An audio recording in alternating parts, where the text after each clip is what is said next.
Hi friends, நாம் இன்றைக்கி உருளைக்கிழங்கும் கத்திரிக்காயும் வச்சு ஒரு ஃப்ரை பண்ண போகிறோம்.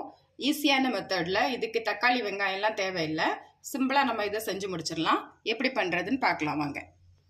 இப்போ நான் ஒரு பாத்திரத்தில் கொஞ்சமாக எண்ணெய் ஊற்றி சூடு பண்ண வச்சுருக்கிறேன். இப்போ எண்ணெய் சூடாயிடுச்சு. ஒரு ஸ்பூன் கடுகு போட்டுக்கோங்க.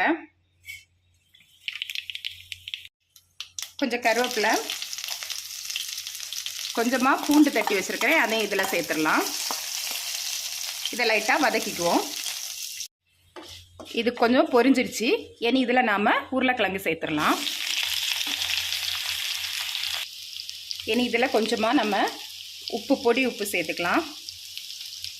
சேர்த்துக்கிட்டு கொஞ்சம் மஞ்சள் பொடி, ஒரு அரை ஸ்பூன் அளவுக்கு மஞ்சள் பொடி, கொஞ்சமாக தண்ணி, ஒரு அரை கப் அளவுக்கு தண்ணி போதும். இதையும் சேர்த்து ஒரு கிளறி விட்டுடுங்க. விட்டுட்டு இதை நாம் ஒரு பாதி அளவுக்கு வேகிற அளவுக்கு மூடி போட்டு நம்ம வேக விட்டுறலாம்.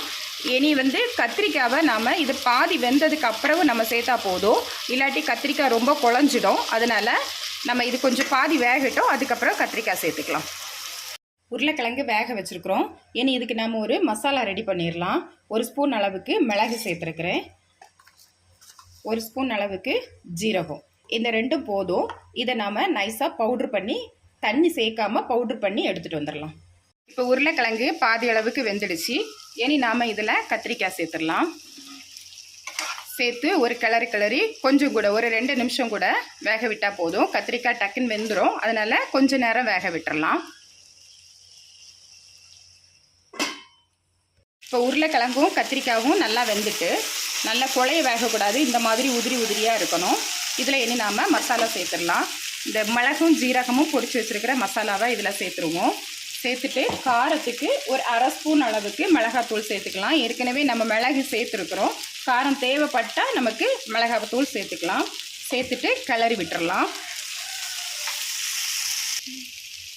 அவ்வளோதான், உருளைக்கிழங்கு ரெடி ஆயிடுச்சு. இதில் நீங்கள் கத்திரிக்காய் தேவைப்பட்டால் நீங்கள் கத்திரிக்காய் போட்டு செய்யலாம். இல்லைன்னா வெறும் உருளைக்கிழங்கு மட்டுமே போதும். வேறு ஒன்றும் இல்லை. ஜீரகமும் மிளகும் போட்டு கிளறி எடுத்துட்டால் போதும். உருளைக்கிழங்கு ரெடி ஆயிடுச்சு. இந்த வீடியோ உங்களுக்கு பிடிச்சிருந்தா லைக் பண்ணுங்கள், ஷேர் பண்ணுங்கள், கமெண்ட் பண்ணுங்கள், சப்ஸ்கிரைப் பண்ணுங்கள் நம்ம சேனலை.